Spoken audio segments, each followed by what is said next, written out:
Hello, everyone, and welcome to tonight's Get in Tune. I'm Michael Grassi, and I have a fantastic show for you tonight. I have a guest who is a comic creator. He's a graduate of the Kubert School. Uh, he's a fantastic illustrator. I've been looking at his work on Instagram and looking at his Kickstarter, which we're going to look at tonight. Um, and I'm sorry for looking down. I'm actually looking at his work on my other monitor, my Cintiq in front of me here. But I think you're gonna really like this guy. I was just chatting with him backstage for a little bit. Seems like a really cool guy. I'm looking forward to really getting into some details about his background and everything. So let's bring on, and I hope I say this properly. I apologize if I don't. Zackary Marois. Hey, what's up? Hello. Hey, how you doing? I'm doing all right. Did I do the name right? Yeah, you got it right. Awesome, awesome. I did a stream earlier today, and my friend Christian DiMatteo, who's been on the show, he's half of the Fugitive Poems team. Um, I even asked him at the end of the show because I was promoting it. How would you think to say this name? Because I'm just so bad with names. And just speaking of Christian, for you guys who may not know, um, their Kickstarter was completely funded. This came in the mail today, Containment Breach. This is their book. If you did not have a chance to back their Kickstarter, please go on Twitter and follow Fugitive Poems, which is the name of their company.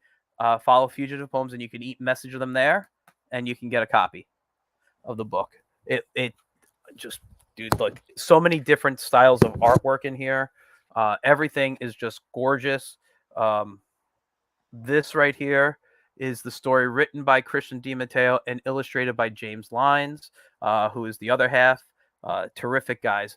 Anyway, that's enough about plugging them. I want you guys, though, to check it out because it is a good book, and I started flipping through it earlier. Loving everything. So tonight we got Zach on. It's okay I call you Zach, right? It's all good, All right. man. All right.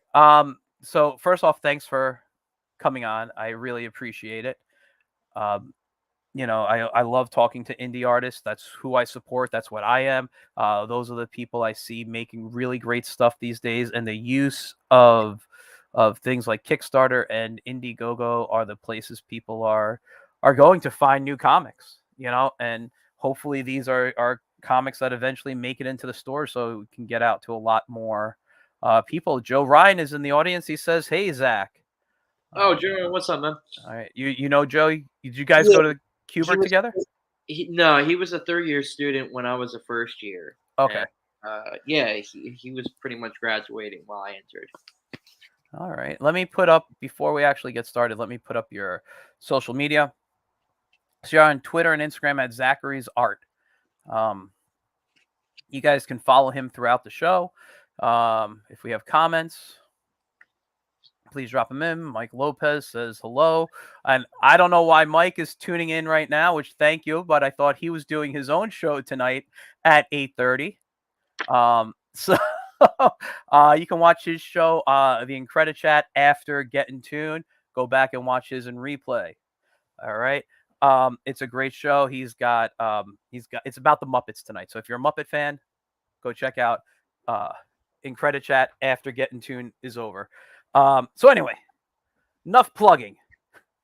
Okay, so Zach, tell me a little bit about how you got started and like what was the comics that inspired you to get into the industry? What were you reading? As a kid, who were some of your influences? So, how I just got into the whole thing was Web of Spider-Man issue number 66. You It's know the the first, exact issue. That's awesome. yeah, it was the first book I picked up at a comic shop in Drake, Massachusetts, and unbeknownst to me, Sean Murphy, that used to be the comic shop he used to go to when he was a kid. Really? He was younger and whatnot. Mhm. And so I was. It's pretty much on the highway, and all the superhero paintings are on it. It's called Command D. So Mhm. we go there. My dad never took me anywhere, and it was very hard to get him to even stop at a certain place. So I pretty much I begged him to do it. So after like this hospital appointment, he stops here and I picked up my issue and I read that like 50 times in the 5th grade. And that's when I realized when I read that book, I knew exactly what I wanted to do in Mm, life. And so from there, I didn't really start taking art seriously until, let's see, when I graduated from Job Corps when I was mm, 18 years old, 19. And I took it really, really serious. And I was drawing almost every single day. I was working 2 jobs and drawing in between, just doing the best I could. And then I didn't hear about the Joe Cupid School until 2017, 2016, and I just wanted to go for an open house, one of those things, or the summer program. But one thing led to another. I went there for 3 years, but I've always had characters of mine. I was mm, always huge into mainstream comics, but I was always big into creating my own stuff. And mm, it wasn't until I got into the Joe Cupid School that I finally had that opportunity to go ahead and really work out my original idea and just flesh that out through there. So I got to appreciate mainstream, but I started shifting away from that and had a newfound love for comics by following independent comics. mm. So there was a shift over to indie stuff, and that's for comics in general. That's pretty much it. Yeah, those were my inspirations. No, that's great. Um, and when was it that you made the shift over to indie comics? It had to have been the midsection of my first year, so I gotta say like the end of the first quarter. Mm. Um, So you said you graduated. You told me, I think, backstage you graduated like in 2020. So it's about 2 years since you graduated. So you're going and you do the school for about three, correct? 3 years, yes. So you're going back to 2017 when you entered. So sometime in 2017 you moved over to the Indies. Yeah, because there was a certain point, and I think a lot of people who are listening in can definitely get their brain working when they hear this. But everybody, you can go ahead and create something, but if you're creating a character that's pretty much piggybacking off of something that's already existing. Like for example, Green Lantern Corps has all those different lanterns, right? And then you have your own created character, but it's just another lantern from that. It's not really your own creation because you're just using something that's already there. Come up with something completely your own.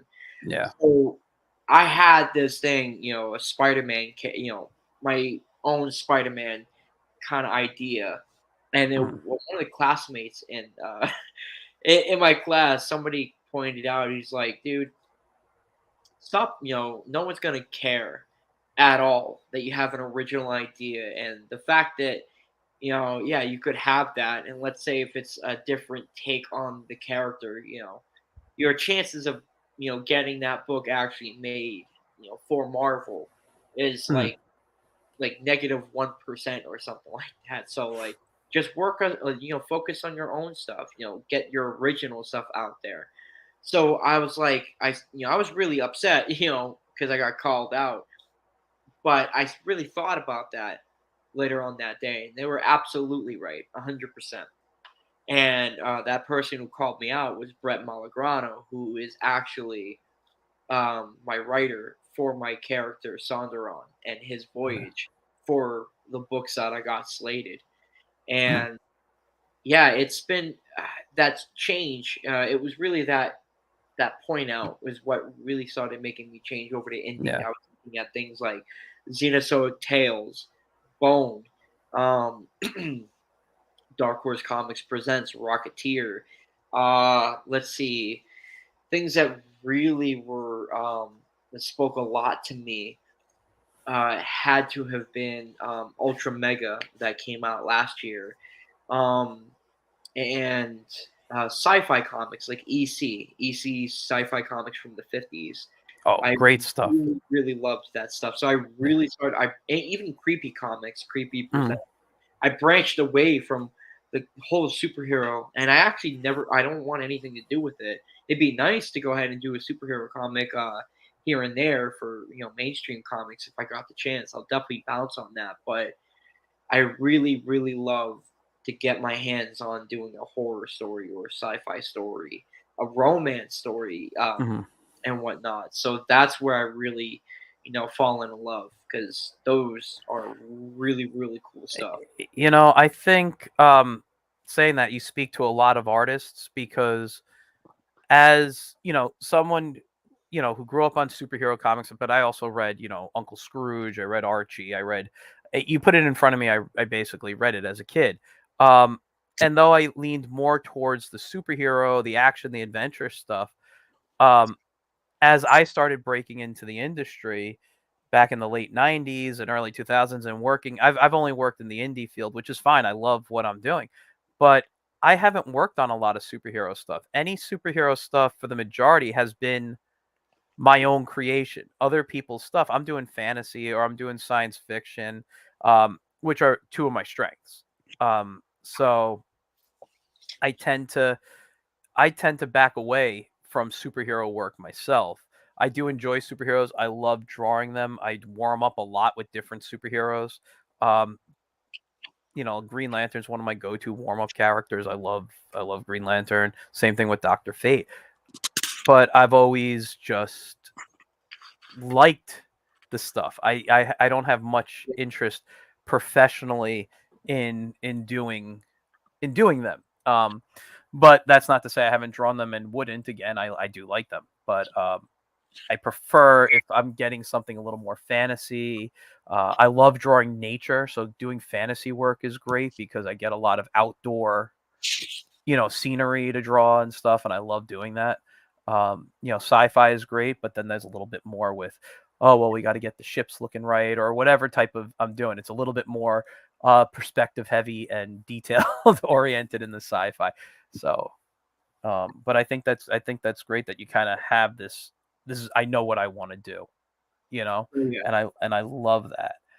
Um, Now, can you just? I know you mentioned Web of Spider-Man. I forgot what number, 68. I think you said 66. 66. That was done Um, by Alex Saviuk. who was it? Alex Saviuk. Oh yeah, fantastic, fantastic artist. I actually had oh God, why am I blanking on his name? I'd have to look it up. He just did a successful Kickstarter for um what's the name of the book? Masters. It's a really cool concept, and Alex actually drew some of the pages in there. I was so excited to see some of the stuff in there. Anyway, besides Alex, were there any other artists who really influenced you before you went into looking at indie publishers Todd or indie art? McFarlane, Uh-huh. his Spawn stuff, because when I was huge into the whole, my favorite character for Marvel, Spider-Man, and I Uh-huh. really, I had that was like I was reading a lot, so one of the guys' artwork that really spoke to me that was Todd McFarlane when he did Mhm. Spidey, and I was like, whoa, what the hell, where did this come from? And then and then I found out he did Spawn, and I started reading that, and then branched out to Image, so to like characters like Wildcats, Grifter, Shadowhawk, and that stuff was really really neat to me. I really liked that stuff. Even Cyberfrog, Mhm. in the like I caught that when I was like a young kid, and I thought Mhm. like all that stuff is very creative, Yeah. and that all the artwork was really beautiful. Even though like all those guys are like amazing, professionals, their Yeah. stuff, like, even back then was just, like, really, really Oh, cool, and yeah, fantastic. I mean, Cyberfrog is making a comeback right now. yeah, So that I mean, and I'm excited for it. I haven't had the chance to back anything, but I'm yeah, excited that it's coming back. I'm not involved at all in any politics at all Mhm. whatsoever. Yeah. I really focus on just comics, like, Yeah. so I read Cyberfrog years ago when I was a kid. I enjoyed that, and Mhm. I saw that he had Cyberfrog, like, that, the character all of a sudden made a comeback. I was like, "Oh, Yeah. wow." that's Yeah. interesting. And Um, and when you mentioned Todd McFarlane, I mean Spawn is the only Image character besides Savage Dragon that has lasted all these years. That has yeah, started from the 90s and has continuously been published and worked. That's something, for um both of the artists there or creators to be very proud of. yeah. It's really interesting. I think the only thing that I kind of got low key, I don't know, upset, but I can understand business is business at the end of the day, Mhm. was they sold some of their Image characters over to Marvel Mm. and in DC, and seeing Grifter in DC just seems very whack, very out of place for me. Yeah. Well, that was Jim Lee. That was his Yeah, character, and when they bought Wildstorm, that's what, so he's now part of the DC universe. yeah, and they don't use those damn characters. Like Yeah. they'll throw them there once or twice in a guest appearance, like in a Mhm. background of a battle Yeah. or whatever. But this is why it irritates, like the whole mainstream comics. They whatever they find what's you know going on in today's world, and they try to appeal to them. They change up their Yeah. right, change up whatever, just to make everyone happy. They'll change. You know, um, you know, th- what do you call it? They'll change a character from straight to gay. They'll change Mhm. the whole complete story arc of that this character is building and completely demolish it. They'll Yeah. cancel a title just because it's not doing okay. But if you kept going with the writing and the artwork, it'll eventually become great. That's like how some of these titles just that's how it goes. And all those decisions, constant reboots, just the stupid stuff really, was a complete turnoff. And when I saw these indie characters everywhere and these stories just fleshing out, they never compromised. They wanted to tell the stories the way they wanted to, Yeah. and they didn't care about like the whole mainstream outlet about that. And I really respected that, and I think that is what they weren't to most degrees. A lot of them aren't sellouts. A Mhm. lot of people I respect the most out of it has to be Neil Gaiman. And what's his name? I can't I can't remember the other guy's name, but Gaiman is definitely one of those guys at the top that it's never a sellout. He's 100% all for his work, and those are the things that really made me switch over. Yeah. Joe says, "Well said, Zach." Um, no, and that's right. I mean, listen, the '90s was when Image came out. I mean, before Image officially was Image, they had their characters through Malibu as publishing. I mean, they were Image, but they were using Malibu. And I was actually, even though I liked the Image comics back then, I was more of a Malibu guy. I liked the whole, the strangers, the protectors, hard case and you name it. Prime wasn't always one of my favorites, but I liked the concept behind him a lot. And I really love Valiant. I read yeah, all the old stuff, and I gotta say, Ninja K or Ninjak, however I you think want. they pronounce it Ninjak. Yeah, like Ninjak is so dope, and those stories like were really really cool. So honestly, I think one of the biggest things for a lot of people, artists that like myself, we're tired of seeing the superhero thing. We've seen it. It's been there, done that, and a thousand Hmm. times. And I think a lot of these artists need to shift away from the superhero genre. And a lot of the anime is hitting this country by storm. I mean, their sales alone, just in this country alone, Yeah. is like up there. It Well, just I, Batman game. Like, well, here's the thing. I can't knock manga. I love manga. I read it regularly. Um, I have a bunch of books. And I read a bunch of different kinds. I do watch anime. And I'll say this just so people out there know, because sometimes some of my old college students will watch this show, and I had a rule where I outlawed manga in the classroom because I wanted them to learn how to develop styles that was and not draw just one way because you don't want to be pigeonholed in the ability to do one thing and can't do something else. So for that, they thought I hated manga. They thought I hated anime. I love it. I've loved it since I was a kid. I rewatched Akira the other night. I grew up watching, Battle for the Planets, um, Robotech, and all those type of shows. I loved, the original Voltron. Those were all my childhood. I loved all those things, and I think there's a place for manga, and I think there is something American artists can learn specifically in storytelling. Now, I'm not saying the whole backwards thing, but the way a manga is read, I can knock off a 200-page manga in less than an hour. It's meant to be read fast, but the stories and the way they pace, they're just the adventure and stuff in there is just so good, at least in my opinion.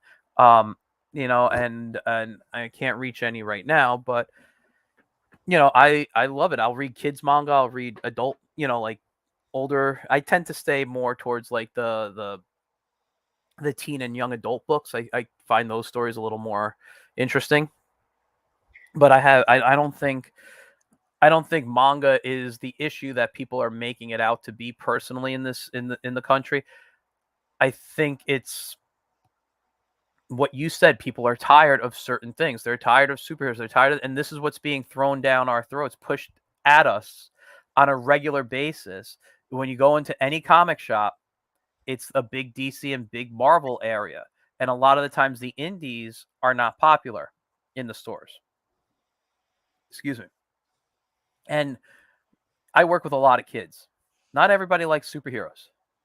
The movies helped people like superheroes. All the Marvel stuff helped people but I don't think a lot of people like superheroes that much, that they want to read other stories, and they play more video games. So manga sometimes, brings those video games to life.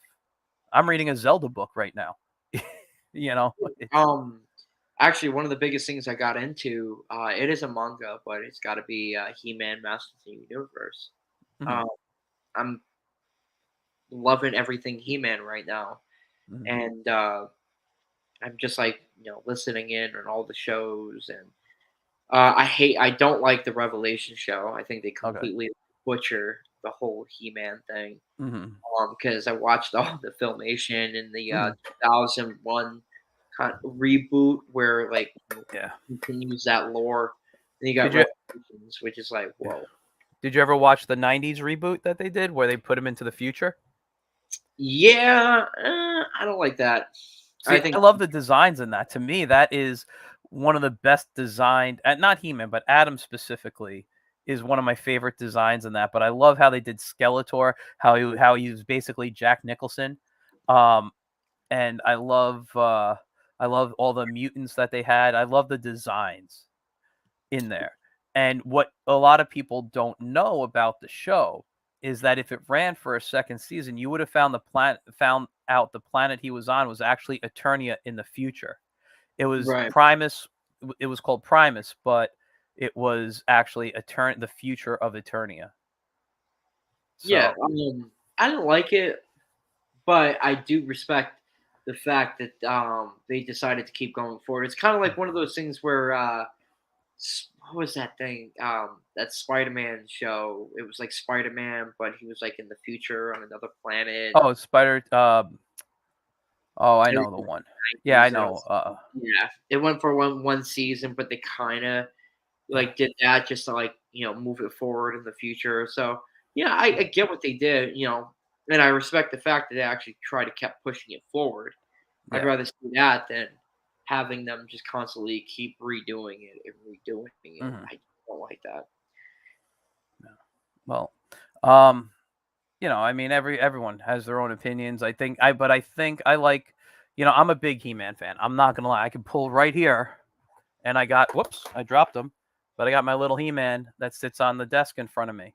And this past holiday season, I picked up a Castle Grayskull that he stands in front of. This was an ornament. It's got its little place to hook and hang an ornament. And I got, Skeletor with it, and Man at Arms, and Orko's there, and Merman were part of the set. I got all these little guys in. They sit right in front. I am a huge, huge He-Man fan. So much that sometimes I don't think I put it away yet. Oh, here they are. I still have, and I bought some on eBay, but I still have some of the original comics that came with the action figures that I Oh, had as a kid. So I look at these, and to me, this is some of the best art out there. I mean, a lot of these are Alfredo Alcala's work, and I'm a huge fan of his stuff. Excuse me, sorry. But no, you're right. I mean, there's a lot of good stuff out there. And all the indie stuff is doing, in my eyes, what better than what the mainstream can be doing. But let's start chatting about where is it here? Sorry. I have 3 monitors. I never know what screen I'm on here. So let's start chatting about why you actually came on today. Because I'm having okay. fun just talking with you, and I'm sure we can have a great conversation. But we're here to talk about your comic, Voyage Melting Pot, which is currently up on Kickstarter. So now, unfortunately, I can't play the video because there's sound issues usually. That's fine. Um, Pretty much in the video, it's like Sonderon. It's a two-page prologue sequence where Sonderon is talking to his ship, trying to fix it up, oh, um, excuse me. and he notices the reader watching him, and he's like, "Oh, hey, I didn't see you there. No, now that Mm, you're here, let me go ahead and throw you some stories." So it's mhm, kind of like this host. He's playing a host and showing the reader all these different stories that are happening mhm, in this book. So it's pretty much a 200-page hardcover sci-fi fantasy anthology where it's going to have 16 stories. Each story is very different and diverse from one to the other. mhm, And like I said, Sondheim plays a host. He does have a story he is featured in. I did a story. It was 8 pages where Sondheim is doing a smash and grab, yeah. where he's got these 3 bounty hunters that are actually in this image right here, and they're out to kill him, and they're trying to get this artifact. And come to find out, the person who hired Sondheim to get the artifact and the bounty hunters to kill him is the same individual. So you're like, "Ooh, what's the motive?" And you'll Mm, find out. yeah.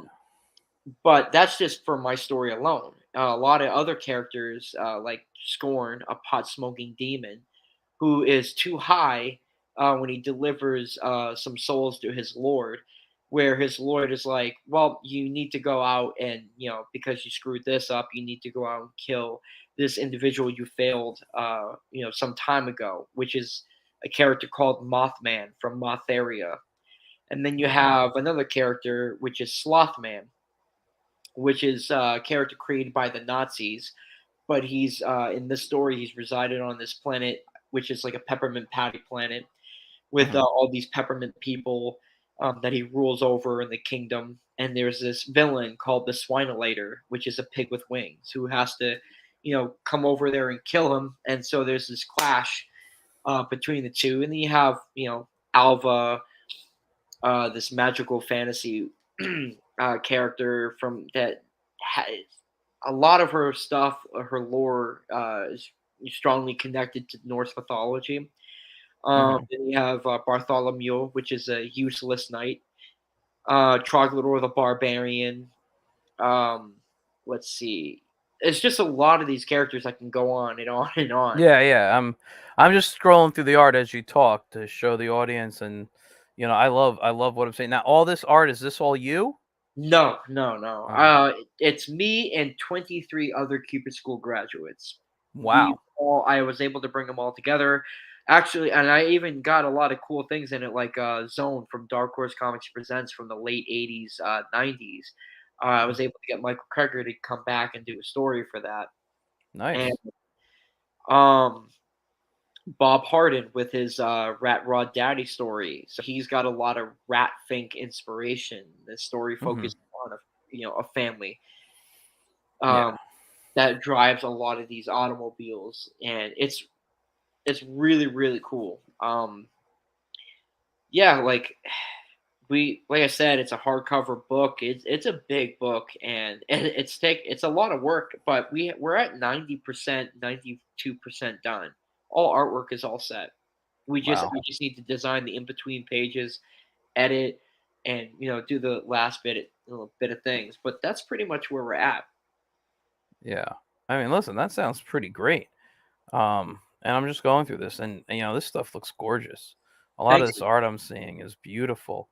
Um, Now this right here, this is your art, correct? Yes, sir. It's my art, but the colors were done by Nick Capone. Okay. And then you got your stretch goals and all that there. We're gonna go over this in a moment, like more detailed. Excuse me. Oh, let's see. You've been on some podcasts, huh? Yes. I'm not sure I know that one. I know this one. Indie Volt, I know. I'm not familiar with this one. Nope, don't know that one. Monday Madness, no. A lot of podcasts I don't know about. I gotta go find. I gotta add a few more, but things have been a little bit difficult the past few days, Yeah, just with car troubles and whatnot. So I haven't gotten the time to go on the page. it's hey man, it's okay. So you gave us a little background on this story. How did this all come to be in the sense? How did you gather all these graduates to come work? How did you get everything? Because obviously you're the one of the main driving forces behind this. Yes, Um, so how did that all come to be?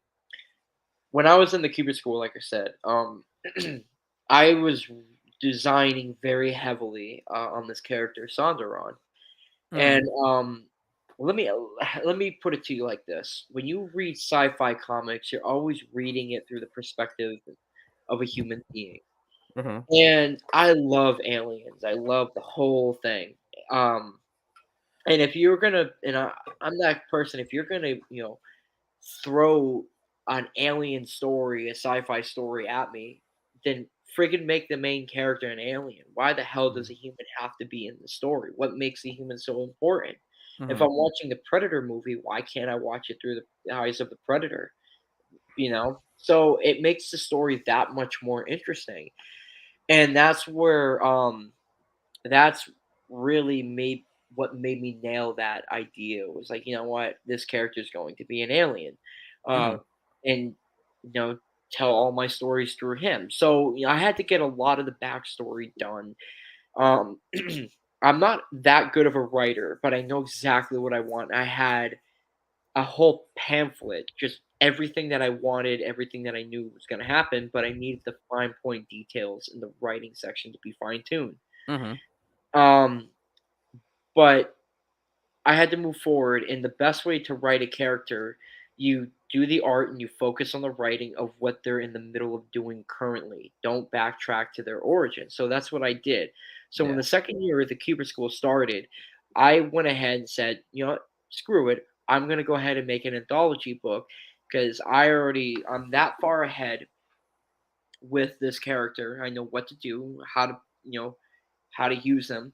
And a lot of these guys, my local classmates at the time, they had characters as well, but they were still working on it. And I got them all together Hmm.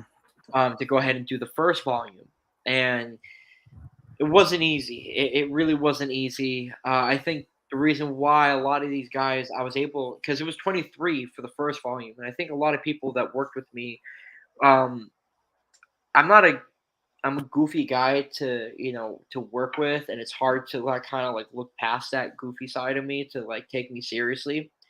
But these Hmm. guys knew that my work ethic was always there. I was always passing stuff on time. I was always ever, working. So that's what they all agreed with and jumped on. So once the first book was made and it was done, within the first month of the third year of my school, I always intended for a sequel to be for the first volume. Hmm. So a lot of these guys came back from the first volume.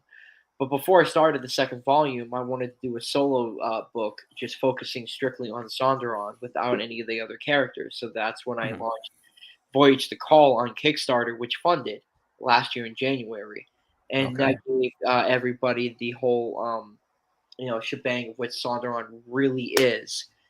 And then here we are to the now with the sequel to the first volume. So now you get this whole night and day comparison from first volume to the second volume. Bigger and better, better art from all of us, better storytelling, and just better quality all around from Yeah. front to I mean, that's cool. I mean that's great that you were able to gather everyone, and everyone, you know, like you said, knows your work ethic. They trust you. They knew you were going to get this done. I think that's fantastic. And I'm looking at this piece right here. This isn't your no. no. This is actually done by Chris Campagna. Yeah, I just read I didn't look down below. I love this piece. This is actually the cover on the dust jacket. Oh, nice. Nice, nice. So let's take a look at we'll go back and look at some of the art, but let's look at what people get if they back you. So we'll come to the side over here, and you know what? I'm just gonna make this full screen. They don't need to see our faces right now. Let's make this bigger so people can see it. Hold on. And Joe Ryan says, he's working on my life with an '80s girl as I'm tuning in. That's I gotta say, every time I say Joe's comic out loud, I always want to say my life with an '80s chick, just because I always feel that was more, terminology of the '80s, but '80s girl to it just always happens. I'm sorry, Joe. I'll get it right one day. Um, so we're back here. We're looking at here. So you can back it for $10, and just as support. You don't need a reward, or you can come here and get a holographic imagery 2.0 for those who want the book in digital format. You've made it very easy. So you get the PDF of that. Now for $15, you get the PDF of The Call, which is your first book. You said, Yes, sir. excuse me, the anthology volume 1, and the new anthology Melting Pot. That How many pages would that be together? You got 200 pages in this book. Between the others, um how many pages in total would they get for $15 digitally? Oh my god. So the first volume was 88, so we're at 288. And then you got Voyage the Call, which is about 36 pages. So just on the PDFs alone, they're going to get 325, 330 pages. That's amazing. Excuse me, that's a great price for anything digital right there. Now, excuse me, I apologize. I don't know what's wrong with me tonight. Um, it's probably my dinner. I made chili for dinner. So, um, a useless sketchbook for $15. I like that you have useless in quotes. Walking down the mystifying forest of, how do you pronounce it? Is it Suriname? Serene. Serene. Sorry. The Useless Night. Bartholomew Mula. Bartholomew. Okay. I've never seen Bartholomew spelled. Is that the proper spelling, or? For this character, yeah. Okay. I mean, yeah, yeah. Has been stuck with the curiosity of a glowing pad lays in the middle of tall grass. This pad is left behind you. No. Oh, interesting. So this is kind of like well, it is. It's a sketchbook. It's just artwork from the story, right? Or just pinups or whatever. It's just kind of, Yeah. oh, that's cool. That's cool. So 40 or more, you get the hardcover book, the digital, and you get a screen image. Now, you know what? I'm going to scroll down to the bottom, because I think you had imagery of all this down at the bottom. Yo, yeah. Yeah, I so maybe, thought, if I go ahead and show people visually what they were going to get, it would make it. yeah. So I think it was down here after. Nope, I passed it.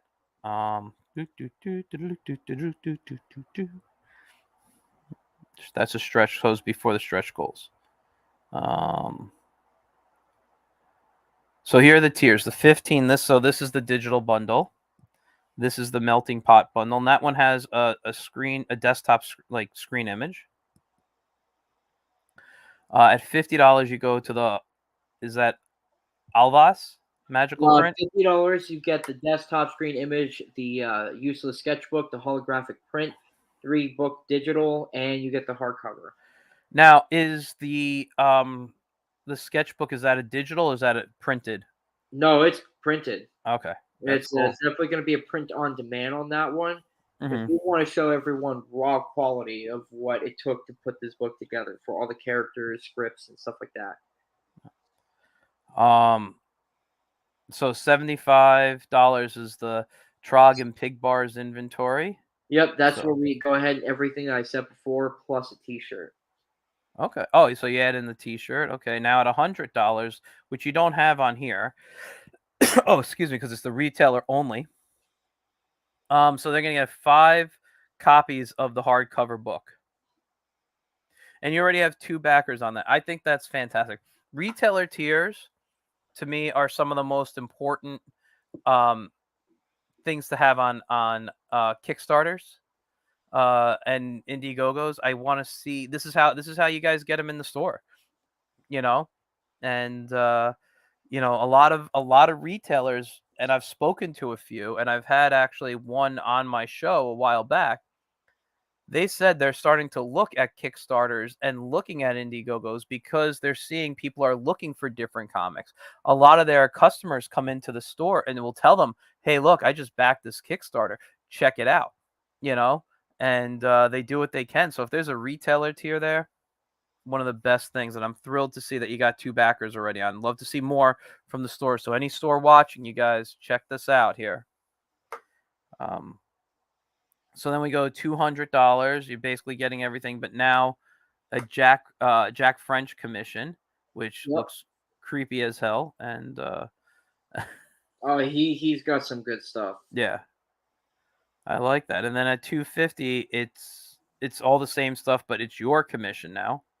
Only 11 by 17. Yeah, 11 by 17. So, Sorry. yeah. And then the 250, and then the 3,000 or more. That's where you get full original pages from us. So you're going to get 9 pages of original art, the Voyage Melting Pot hardcover, the 3 digital books, the screen image, both T-shirts, the sticker bundle, the Voyage Call to All 10 variant, including the original cover, the 11 by 17 holographic print, the Voyage Anthology Volume 1, and the 32-page sketchbook. Wow, man. And then coming up for, and these are just samples of what you're doing here, but then to get the 5,000, what are we adding in here to that? I'm just looking. 5,000 is you get Stephen Beard's story.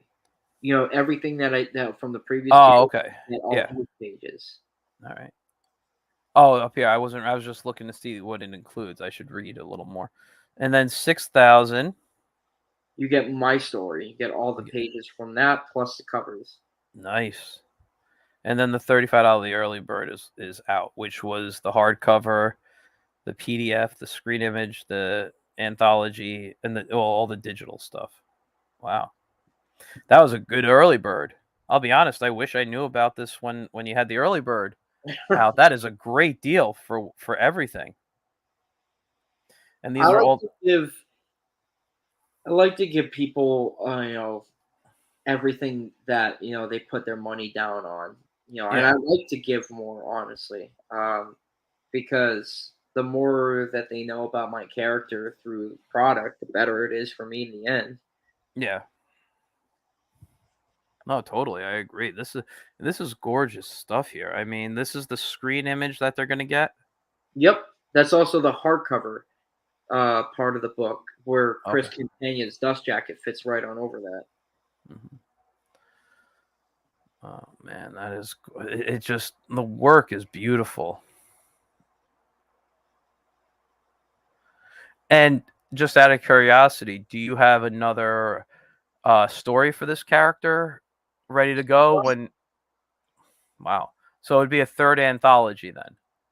Actually, so I'm not doing this is my last anthology that I'm Okay. putting together with everyone. It's just it's too much work. And I'm at a certain point where I already got the first 6 issue arc all set for the ongoing series of Sonderon's Voyage. Hmm. So first issue is actually coming to come out September of this year, and that's going to be 30 pages of his story plus some extra pages in it.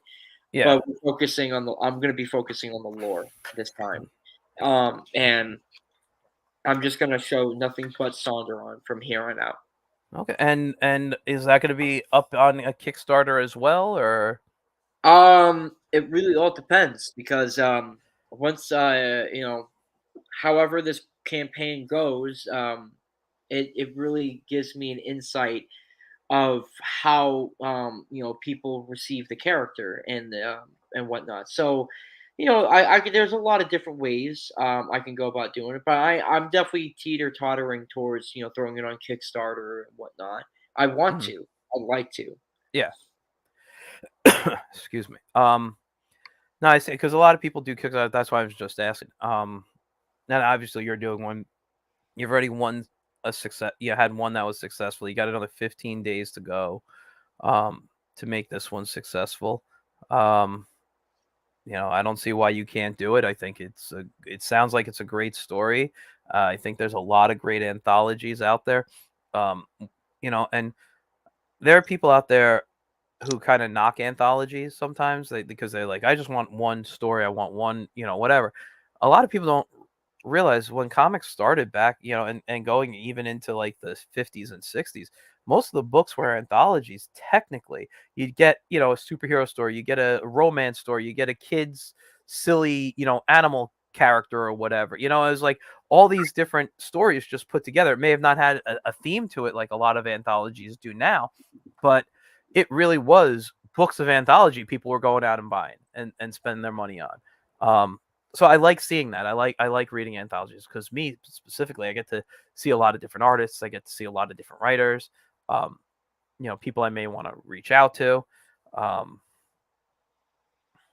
Well, the thing with the adding on to what you just said, every character you could even think of all started in an anthology book of some extent. yeah, Amazing Fantasy 15, that was an anthology type title, yeah, where Spider-Man appeared in just one issue. Um, what do you call it? Marvel Comics, Human Torch. They threw a lot of different characters into that. yeah, The Justice League members appeared in different titles. yeah. Flash came out in Showcase. Green Lantern came out, I believe, in Showcase as well, and I just think so. Big and the Bold, same Yeah, thing. Doctor So Fate was in. I think it was called Fun Comics. Was Doctor Fate's first appearance? yeah, You know. so they threw all these characters in there. So anthologies work. They do. Yeah. I think in my opinion, they got to have a unifying element. So Mm, for me, for Voyage, when he goes ahead and when I do the Voyage anthologies, Sondron is the host. He's either witnessed that story or he went ahead and interacted with it. So either way, he's traveled the universe. He's witnessed it. So he's telling you about it. mm. Nice. And I think I saw this book will be out. Did it say July 2022? So um, it's not. Well, I don't want to say it's not too far off. What are we, like 6 months from there or so? Yeah, it's the only reason why I put that there is Mm. because of the fact that um it's the shipping thing. There's Yeah. shipping delays everywhere. But Yeah. that's pretty much it. If people are gonna get their books sooner, if we can get that out, faster. Yeah. Um. Plus, I got a Now, distributor. you got a what? I got a distributor guy, Oh, that's amazing. Watson from Comics Mainstream. Okay. Cool. Cool. Now let me ask you: are you doing shows to promote this right now, or? Don't even have the money to do that. Like, it's tough. It's tough. Yeah. Yeah.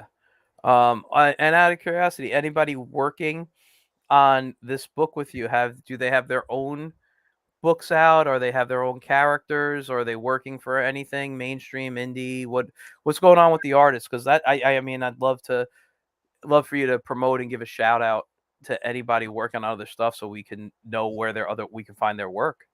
Okay, so sorry. It's okay. I'm boring. I know. No, go ahead. So pretty much, my Dwarf Star Comics label, where Voyage is under, um, Stephen Michedick hopped onto the label with this character, Troglodyte the Barbarian. So I'm going to help him out finishing Troglodyte the Barbarian issue 1 that will be launching out in August. Yeah. Okay. Now, Bobby Christophus with this character, Brutor issue 1 will be launching in October. He jumped on the label. Austin Ron Keel, with his story Tales of Animus, or just Animus, he's going to be doing stuff like that, launching it on Webtoons. I don't have a projected date for that, but that will be coming soon. Um, Voyage issue 1, September. Voyage issue 2, January. Uh, but like everyone else, Peter Clinton, he's done a lot of indie stuff. He works for Silverline. Um, Hmm. let's see. You have Curtis Dresser. Curtis Dresser does a lot of freelancing stuff right now. I don't know. I know he's did his own issue, his own comic. I don't know. It's kind of under wraps right now. Um, a lot of these guys I'm chill with. They're all my boys from the Cuban school. So Yeah. Yeah. we're all doing something. It's just taking us some time to get it out there. That's Whereas to what happens. me, I've had a quicker step than most because I was able to go ahead and self-publish during the Mm. school. Yeah. And that makes sense. I mean, listen, it's hard out there for everybody. I've been doing comics, indie comics, I'll say. Even I started self-publishing in 1997. So I've been doing this for a long time. And if what is it, 5 years? I'll be doing this for 30 years. Um, and I love the indie comic scene. I love everything that I'm doing. But, it's not our full-time gigs. We'd love it to be, but we do have day jobs. And sometimes I come home and I'm tired after doing my day job, I and would literally then, wake up at 6 in the morning and just draw and just make yeah. money off of that all the way to the end of the Yeah, month. I wish I could do that too. I mean, I used to wake up early. Like I still wake up early. I'm up between 5:30 and 6 every morning. Sometimes earlier. And I can go to bed at 1 a.m. and it's still just it doesn't matter. I'm just like that in my body. I also have a cat who likes to wake me up to feed him that early too, so it's whenever he shows up. Uh, but I naturally wake up usually around 5:30 every morning. That's crazy. I used to go in my studio. This is what I used to do. This was years ago. I used to get up, go in my studio, and literally just be in there till about 6:30. Then I'd get ready for work and be out the door between 7:30. All right. So I'd answer emails or I would draw. I would just get my schedule because I still, I freelance. I still freelance. I'm on a couple of projects right now. Another reason my stuff has to take a back seat because you have a mortgage, you got to pay your bills. Um, but it's just one of those things. Finding the time, or as you get older, the energy, you know, to to to be putting this stuff out. I mean, Yeah. when you're in your 20s. When I was in my 20s, man, I was knocking stuff out, you know, like hourly. I could do, I could pencil a page in literally like 3 hours, you know? Well, screw you, because it takes me way longer than that. Like I'm a slow penciler, but oh Well, no, man, because I draw fast and I just like lay out the page very quickly, and then I go in and I can kind of quickly sketch. And the other reason for that is I'm usually the inker okay, when I'm doing stuff, so it's like I'm just making notes for myself. When I'm doing a page for someone else, it's probably about 5 hours to do one page for a person who's going to ink over me, you know. yeah. Um, but now being digital, my life is so much easier. you know. Now let me ask you, do you do a lot of your work? I didn't ask you this. Do you do a lot of your work digital, or are you traditional? How does it work? Combination? I'm very traditional. I Mhm. do corrections digitally. Okay.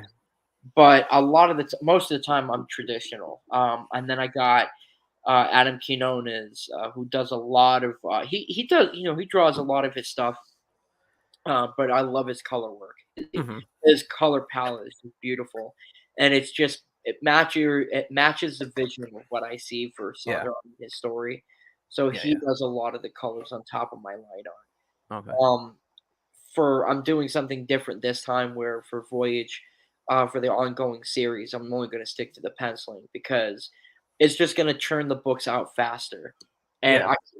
I get it, some people, do everything themselves, but it's slower. You got to, stop and think about, well, yeah, you could go ahead and do everything yourself, but are you going to be, you're probably going to come out with a book a year or something like that. And And you got it. You at that point, you're losing everyone. yeah, it depends on what you do. I mean, I have a story I was hoping to launch in March, but it's probably going to be pushed back to May just because of scheduling. I'm working on a story in my audience. I've mentioned it's called The Adventures of Dax Photon. It's a sci-fi, somewhat of a comedy adventure story, which I'm going to launch on Webtoons, and Okay. it's a 60-page story, and then there's 40 more pages that'll be collected with it in a book. But the extra 40 pages are stories that I wanted to explore but couldn't because it would have distracted from the actual comic, you know. Okay. Now, if I was going to do a web comic and just leave it as a web comic, I would have added in those extra, pages and said, "Here's a side story right now. We're going to do a little side story for, a month or whatever, and then we'll get back to Dax." But there are some characters that I truly loved in there that I think the audience is going to love, that I'm like, let's explore their story a little different. So we're going to have like 3 or 4 short stories, and that'll be collected in a book with the 60 pages. So That right sounds now I'm still on the 60 pages, but I'm low on the 60 pages. okay. I I'm like on page 10 or 11 right now, and I'd like to, by now I wanted to be at like 25 or 30, so okay. that I could be like, "You know what? I'm just gonna release half this on Webtoons while I'm working on the rest, and then, you know, go in and finish." And then, well, the other comics are done after the 60 pages. Well, that's done and being up, I can be working on the other 40. So for me, a book a year sounds about right. My next story is looking to be about 100 pages as well. So Mhm. that'll be a 2023, you know, job.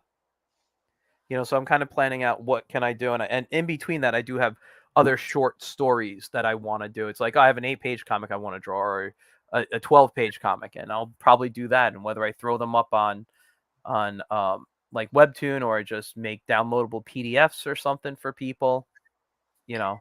Yeah, so for me, like once I finish up the first 6 issues completely, I'm gonna, put roll that up into a collected, novel, and then pitch that to companies. Mhm. And then if once a company picks it up, that's when, and make it monthly. That's when I can actually really focus on, having that book come out monthly, so people can get people in.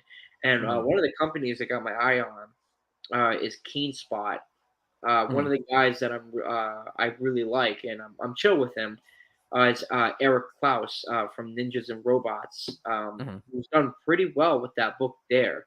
Yeah. And so I really want that to be, the case. And I know dude, I know the idea is kick ass. Like I know Mhm. I got a great thing going for it. I Mhm. just got to go ahead and do the work. And I want to go ahead and have people really expect this every month, Yeah. so that way they can get more and more. So that's why, like, I got to have a plan set, which I do, and I just got to execute it. Yeah. And that's also the hard thing when you specifically do everything kind of on your own. I mean, you're lucky. You got a team of people who's helping you out. You're working with people. Yeah. I'm a one man show for the most part. I do get friends of mine to help on occasion, maybe write or something, sometimes letter or whatever it is.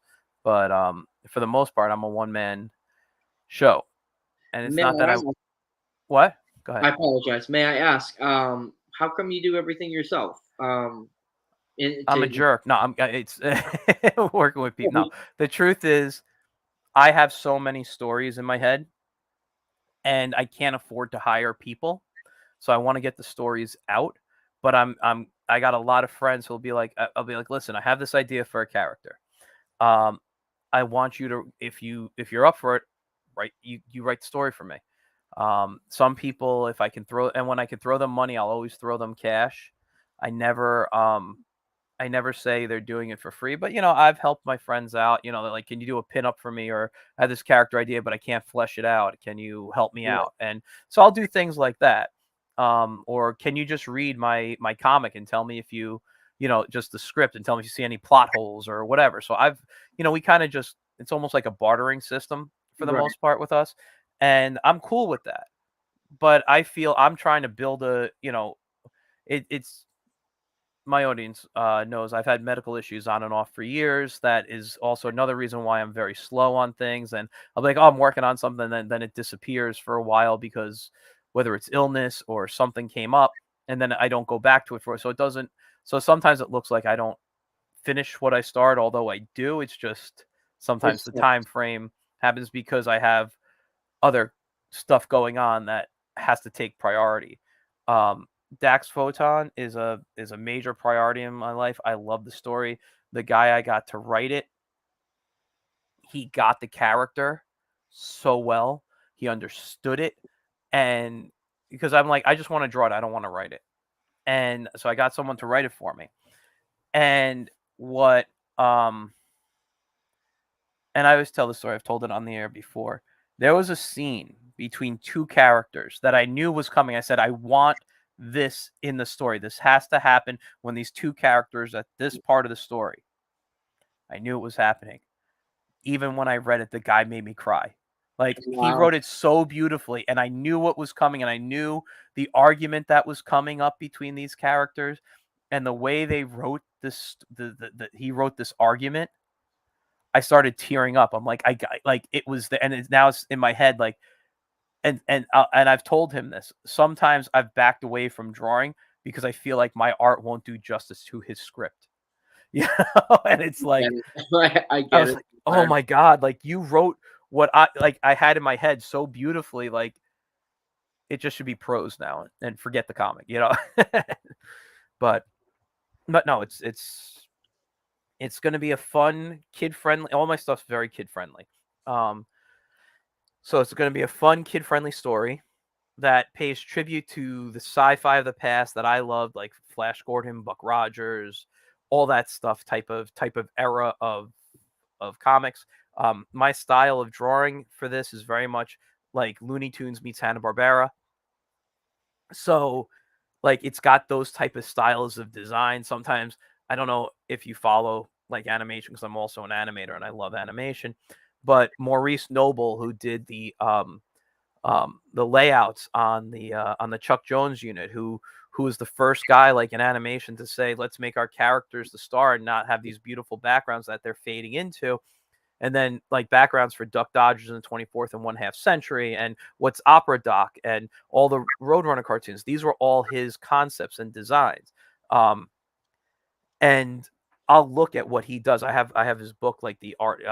It's called, I forgot what it's called, the Nobel approach or something. It's kind of like the art of Maurice's work, Okay. and I will flip through this book constantly, getting ideas for how I want the backgrounds to look. And then I look at Hanna-Barbera cartoons that I grew up on, and I look at the silliness and the absurdity of their designs that shouldn't work, but they do, you know? Like, and not even in character design, but I always bring this up. But when Ed Benedict created Boo Boo, you know, Boo Boo does not look like his profile should look when you look at him front view. Yeah. And I was like, but it works. And he was like a genius, um, character designer. So like I'll look at things like that, and then I'm like, oh my God, I'm gonna draw. I'm gonna draw. Like I keep behind me. I don't know how much you can see, but I keep a lot of art of books. I mean, I got my Marvel Masterworks and some DC archives there, my D&D stuff. But like, I got the Warner's what's that called? The Warner Brothers animation, the Hanna-Barbera cartoons books. I keep them all there. I mean, but I also got like the art of He-Man, the art of D&D, Zelda stuff, art of Blizzard, art of the Simpsons. Like everything's in there, and just I pull from all those places, man. Oh, Jonathan's on. He says, "What's up, Michael Gracia, and what's up, Zach?" And Hey. do you know John? No. No, Okay. but I do want to say hi. Yes. Hi, Jonathan. Jonathan's an awesome guy. I got to get him on the show by himself. I haven't had a chance to have him on. If I could grab it really quick, but I don't even know where it is. I got a copy of his book at, I believe it was PowCon. The art in there is gorgeous. Um, Story is great. Um, man, I don't know how much more awesome stuff I can say about what he's doing. But I got to get him on the show and talk about his stuff. Fantastic, good guy to know. Really, as part of, and I think you've been on the Catch the Craze podcast. I believe so. I have a Yeah. terrible memory. Okay. I Um, actually Sam know, let Sam me see. Vera and George Medina. Do you remember those two? Sam Rivera. No, Sam Vera and Oh, George Sam. Medina. Yeah, yeah. Yeah, he's in that whole group with them, man. He's a Okay. whole part of it. So Jonathan's an awesome guy. Thanks for tuning in. I just Uh, finished the corrections, so oh, I saw you working. Do you want to? Can you show a little bit of it, or yeah, I can so? actually see the whole thing. Yeah. Let's Let's see. see. Let's get that focus in on Superman's face. See, I like that. I like that a lot. Superman's face, for some reason, even for me, I will always say it's the hardest thing to draw. You know, I could draw his body great. I could draw everything, but from the chin up, it never looks like Superman to me. I'm loving that, man. Let me give you the full screen. Hold on. Let's bring that, make it a solo layer. Dude, that is awesome. Now, Yeah. and this was just a piece you were doing for fun, right?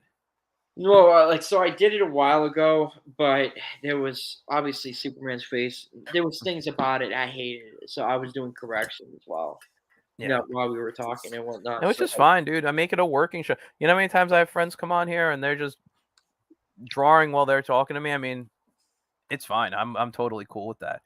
Um, no, but it reminds me of the whole story with Jack Kirby when he went to work for DC and someone had to draw over his Superman faces because he couldn't draw on their style. And I was like, it's Kirby. Why would you ever do something like that yeah, to Kirby? But yeah, no, like I have that issue specifically with Superman, and it's because he doesn't wear a mask. You can mess up a little bit on Batman. You can mess up on Green Lantern. If their faces are covered, it's easy. You can fudge a lot. But when you have to draw Superman to look a certain way, yeah, he's got like the whole he's got like a very thick neck, mhm, big traps, and then then you have to go ahead and make sure that he's got the chin. Like yeah, he's got some difficult properties. I didn't think it was going to be hard mhm, after drawing a couple times. But god damn, man, yeah. he's And like that's why you're like, I'm gonna. Well, what I do is I'm like, oh, you want Superman? Yep, he's gonna be the Bruce Timm style, and that's it. you yeah, know, right. and go, oh, here's a square jaw. He got his jaw down. You know, and I tend to I'm very cartoony in my work, so I tend to draw like that anyway. Um, but yeah, man, I'm gonna wrap up in a moment, and I gotta say I'm loving chatting with you. I'm having a lot of fun here. Thank Um, you. you have some great insights, and being so young in the industry, you already kind of have this great knowledge in you of what you need to do to get to where you want to be. And as long as you're keeping that motivation, as long as you're keeping on track, I see you going far, man. I do. And he just froze. Hold on. Oh, you're back now. Okay. Oh, nope, you're frozen again. Right as I give the compliments. My Wi-Fi. You're back a little bit. Yeah, there you are. No, I was saying I was like, thank you. I'd like to go far. I hope so, Yeah. but fingers crossed. Yep. And Joe Ryan says, "Best of luck, Zach, with everything you do." And Thank you, Joe. and that's what I hope for. Even if people aren't my guests on the show, I hope that for everyone who's working hard in the indie market to get their work out there. Whether you're using a Kickstarter, Indiegogo, or not even crowdfunding and throwing them on something like Indie Planet for people to purchase direct through Indie Planet. Um, I just want to see awesome comics come out from great people, you know. I want to see good stories. They could be superhero. I know we mentioned earlier we're a little tired of it, but they could be superheroes. I'm good with that. Yeah, I think what tired it for a lot of people are all the Marvel movies. Just it was like after that we just got so bombarded with superheroes that we're kind of tired of them now. Like I'll Yeah, always love superheroes. I know that. Doctor Fate, one of my all-time favorite superheroes. Superman, Green Lantern, Nightwing. Like I love all those characters. They're my all-time favorite. You go to Marvel, I love Quasar. People are like who? But Quasar is my favorite Marvel character. And and it's like I've seen everything I need to see with them at least right now. You yeah, don't need to show me anything new. Show me something that's different. Show me some, and I think that's why people are getting into more playing games like Dungeons and Dragons again, getting into the role playing, and a lot of comics are coming out in the fantasy genre, or they're doing sci-fi, or they're doing magic, or whatever it is. People are taking a step back from the superhero genre. yeah. So, and there is a book, and I think it falls under the superhero genre. Um, that I just got the other day, and I don't know if you've ever seen this on Kickstarter. I want to read. I want to read it this weekend. Black Alpha. No, I've never seen that. That looks It's cool though. and I don't I'm terrible with names here. It's Rasch Tom Rush. I don't know. Drew Hunt, Christian Colbert or Colbert. I don't know how he pronounces it. And Adam Volk. Um, but or maybe it's Trash. I don't know. Whatever. This kind of reminded me when I saw the Kickstarter of like a Green Lantern type of story, and I'm a huge Green Lantern fan, so I'm like, I got to pick this up. I don't know if it's anything to do like that, but we'll see. Right. and you know, but that's the thing. Like I will scroll through Kickstarter and Indiegogo looking for things that are different. You know, and when I see them, that's what I'm backing. And your stuff here looks like something I would love to back. I want to see people backing books like I this. appreciate it. Yeah. Um, you know, just to show it one more time, art wise. Let me share the screen before we go. Oh, I feel like my voice is starting to go too. Um, so here's some of the artwork. Whoops, wrong screen here. So here's some of the artwork. Looks completely different than well, actually that's Chris's work. So Chris, he draws awesome stuff like this all the time. That You know, page, that one's the splash page. It's the first yeah. page of the This story. is fantastic. I love it. I love it. But you don't see a lot of stuff like this. So this is something that I hope can really come to fruition for you. I want to see this printed. I want to see you at shows. I want to walk because you're in New Jersey. I'm in New York. I want to see you walk. I want to see a show because we can go to be at the same show, and I want to be walking the show and seeing you behind the table with all these books, man. I would love, dude. I would love that. That Honestly. is that is to me like one of the things that would make me happy. I see, I've gone to a lot of shows and I've had a lot of people on my show who I've ended up seeing at shows. And I may not be doing the show. I will probably just be walking usually. And it makes me happy to see that, hey, look, their Kickstarter got funded. Oh, we got David, I'm sorry, Abravea on here. Great artwork. Do you know David? No, I don't. David, and I'm sorry I butcher your name. I always, I feel like crap every time because he's a friend of mine. But what I want to say is David, and I've said this when he was on the air. I said this even off the air. This is a guy everybody should be looking out for. His work is up and coming. Copy that name. That is his Instagram name. You'll see some of the most gorgeous artwork I've ever seen. He's a definite up and comer in the industry. He's gonna be one of those people. I and I'm not lying when I say this. I think give him 20, 30 years, people will be talking about him like they talk about like George Perez and Neil Adams. Like I see that kind of future for him. I All right. appreciate it. That's Yeah. a pretty big statement.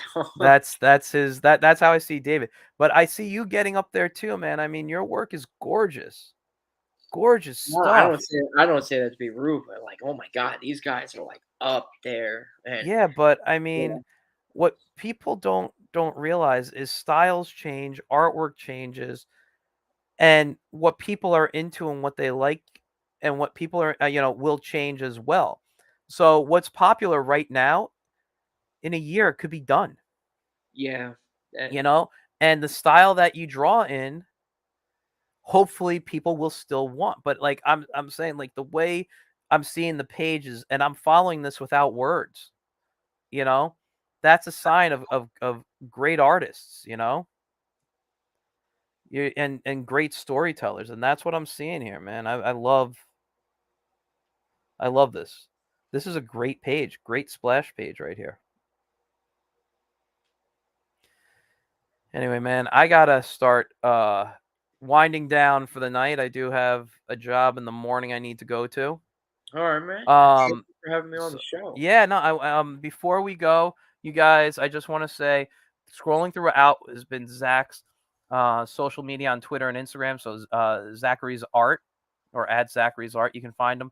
I was flipping through his Instagram page earlier. A lot of nice work on there. I mean, this guy is fantastic. I'm looking at it right now, but I don't want to share because then I'm gonna be talking about all the art right now, and It's all I need good. I need to get going. But no, this stuff. Follow uh Zackary's art. It's make sure you put that S in there. All right, because you're gonna see some really really cool stuff on this page. Um, I haven't been on your Twitter, so I don't know if you post the same stuff there, but your Instagram page is I try to keep awesome. consistent. Yeah. So great stuff here. Great stuff. So anyway, man, I want to thank you for coming on. I had a really lot of fun talking with you. I wish you so much success with this Kickstarter, with getting this stuff out there. It sounds like such a fun comic. It sounds a little different than what I've been looking at lately. I look forward to seeing it, in my hand one day. So Thank you. all right. So with that, man, I'm gonna let you go. I'm gonna do a closing. If you want to hang out for a few backstage, I'll be happy to chat with you off Okay. screen for a few. All right. All right. And so let me just drop you back. Thanks again. So everybody, let me just pull this up real quick. I want to first of all, you know me. I want to thank Zach. I had a great time, and I'm in the wrong app right now. That's the wrong place. Here it is. Let's see. Oh, that's what I want to do. I just want to look up my guest for next week. Let me tell you. First of all, thank you, Zach, for coming on. Tons of fun. Great stuff. Go to his Kickstarter and back it. I forgot to post the Kickstarter link in there, so let me do that right now. All right. Now, which screen am I on? Here I am. So this is the Kickstarter. Make sure you go on it as soon as the show is over. You don't want to miss the last few moments of me wrapping up here. Next week, all this stuff is up there now for the Kickstarter link. Next week, I have Bill Mouse coming on. I don't know if you guys are familiar with him. Awesome guy, awesome artist. If I had it next to me, I'd pull it out. But we've worked on not in the same story, but we've worked on the same book together. In different stories. But awesome guy. I look forward to really chatting with him, sitting down, and you guys will love what he's doing. He's got a Kickstarter as well, which is usually for most of my guests. But again, thank you to Zach coming on. Thank you to everybody who watched. Please go into the links and back his Kickstarter. I really think you guys won't be sorry. It looks fantastic. All right, guys. With that, I will see you next week. Maybe I'll pop in and do some live drawings or something, but next week's interview happens on Tuesday, 8:30 p.m. Eastern on all the channels you've been watching on. All right. Have a great night, guys. I'll see you later.